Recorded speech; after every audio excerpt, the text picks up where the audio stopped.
आपल्या या ठिकाणी स्टॉलमध्ये छत्रपती शिवाजी महाराज समंजस शिबिरमध्ये मोठ्या प्रमाणात जे स्टॉल लावलेले आहेत त्यातच एक महत्त्वाचं स्टॉल म्हणजे सायबर गुन्हे शाखेचं एक स्टॉल आहे. स्टॉलवर त्यांनी पूर्णपणे नागरिकांना व्हॉट्सअपच्या द्वारे किंवा अनेक गुन्हे जे घडत आहेत त्या गुन्ह्यापासून कसं सावध व्हायचं व कसं या गुन्हेगारीला आळा घालण्यात येईल या संदर्भात आपल्याला धाराशिव जिल्ह्याचे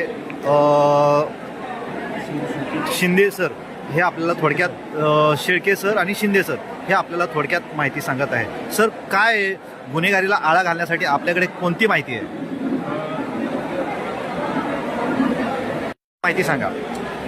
तर सध्याच्या युगामध्ये जर पाहायला गेलं तर हे सायबर जास्तीत जास्त म्हणजे सध्या समाजामध्ये आणि पोलीस स्टेशनला देखील सायबरचे गुन्हे फार वाढत आहे आणि त्यासाठी आपल्याला काय करावे लागेल की आपल्यासोबत सायबर फ्रॉड होणार नाही. त्यामुळे जर एक सर्वात मोठं सध्या माध्यम म्हटलं तर व्हॉट्सअपचा APK फाईल असेल, RTO इन्सिडंट असेल, बँक ऑफ मोबाईल असेल, बँक ऑफ इंडियाची मोबाईल फाईल असेल किंवा एनी अदरवाईज KYC असतील, KYC संदर्भात काही APK फाईल असतील. काही लोकांना माहीत नाही की ही जी APK फाईल आहे ती आपल्या मोबाईलमध्ये इन्स्टॉल करण्याचा प्रयत्न केल्यानंतर आपलं जे काही व्हॉट्सअप आहे ते लॉग आउट होणार आणि ज्याने ती फाईल पाठवलेली आहे किंवा ज्याने त्याचा ॲक्सेस घेण्याचा प्रयत्न केला त्याच्याकडे ती ओपन होणार आणि आपल्याकडे आपल्या अकाउंटची आपल्या क्रेडिट कार्ड असतील, डेबिट कार्ड असतील त्याची संपूर्णपणे माहिती आपल्या मोबाईलमध्ये असते. तर त्या माध्यमातून त्या फाईलच्या माध्यमातून आपल्या मोबाईलचा सगळा ॲक्सेस म्हणजे व्हॉट्सअप देखील त्यांच्याकडे ओपन होतं आणि आपला जो काय ॲक्सेस जो आहे ना त्यांच्याकडे पूर्ण जातो. तर त्यासाठी काही 2-4 टिप्स आहेत जे आपण केलं तर म्हणजे आपला मोबाईल हॅक होणार नाही आणि आपल्याला समजून येईल की आपण काय करायला पाहिजे. तर त्यासाठी मी छोटासा तुम्हाला डेमो देतो. आपण डेमोच्या माध्यमातून ते पूर्णपणे माहिती घेत आहोत. सर्वप्रथम आपण व्हॉट्सअप ओपन करा. व्हॉट्सअप ओपन झाल्यानंतर 3 डॉटला क्लिक करा.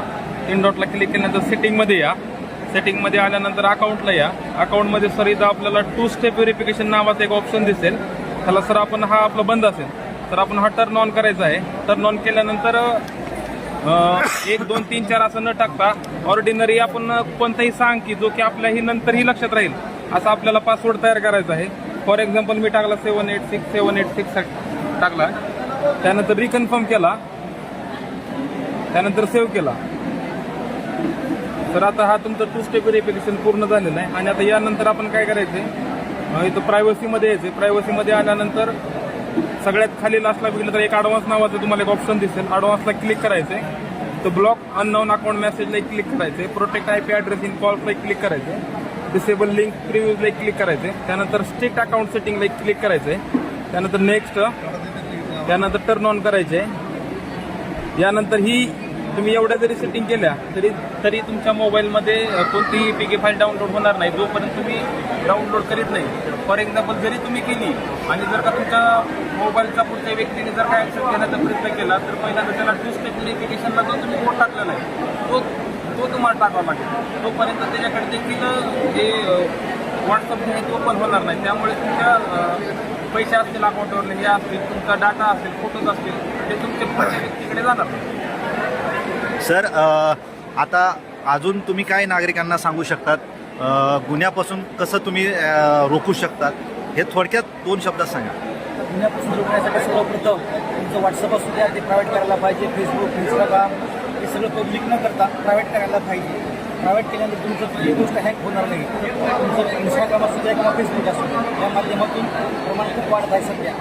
तरी त्या गोष्टी प्रायव्हेट करायला पाहिजे पब्लिक न करता. आपण पाहिलं की आत्ताच आपल्याला क्रायबर टीमकडून आपल्याला खूप चांगल्या प्रकारे ही माहिती भेटलेली आहे. ही माहिती म्हणजे खूप चांगल्या प्रकारे आहे. आपल्या अकाउंट संदर्भात आहे, आपल्या व्हॉट्सअप संदर्भात आहे, फेसबुक संदर्भात आहे. अशा अनेक गोष्टी संदर्भात क्राईम ब्रांचने आम्हाला ही माहिती दिलेली आहे.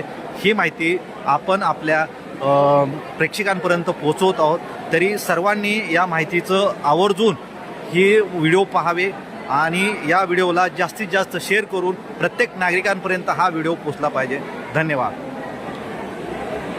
नमस्कार. आपण आलेलो आहोत एका शेतकरी याला प्रशासनाच्या वतीनं जो ज्यांना हे भेटलेलं आहे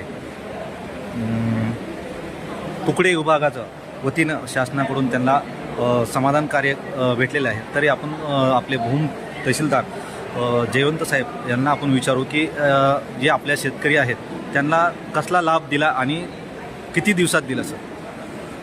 आपल्या सर्वांनाच नमस्कार. आपल्या सर्वांना माहीत आहे महाराष्ट्र शासन महसूल विभागानं संपूर्ण राज्यभर प्रत्येक मतदारसंघामध्ये छत्रपती शिवाजी महाराज महाराष्ट्र समाधान शिबिर आयोजित करण्याच्या सूचना दिल्या होत्या. त्यानुसार आज आपल्या भूममध्ये परांडा मतदारसंघाचं हे शिबिर संपन्न होत आहे. आणि आजच्या या शिबिरामध्ये महसूल विभाग त्याचबरोबर अन्य विभागांनीही आलेल्या शेतकऱ्यांना नागरिकांना विविध योजनांचा लाभ दिला.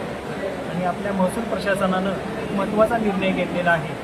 त्याच्यामध्ये तुकडेबंदीविरुद्ध जे व्यवहार झाले होते ते नियमानुकूल करण्याचा अतिशय चांगला निर्णय घेतला होता.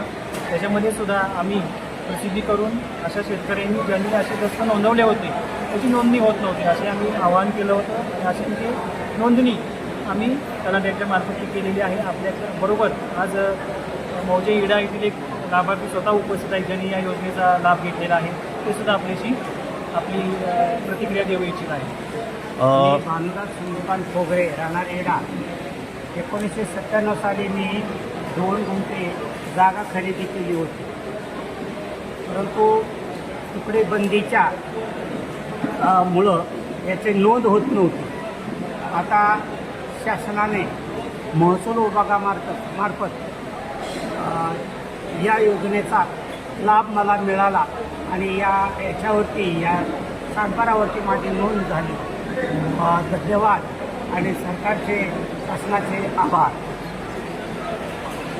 तुकडेबंदीचं जे नियमानुसार शासनाने नियम काढला त्यात तुम्ही त्याचे पात्र झालात, तुम्हाला त्याचा लाभ मिळाला, याविषयी तुम्ही काय सांगाल? नाही, याच्याविषयी मला 20 दिवसात माझी नोंद नावाची नोंद या सातबारावरती झाली. याच्यामुळं मला समाधान वाटते आणि शासनाचे पुनश्च आभार.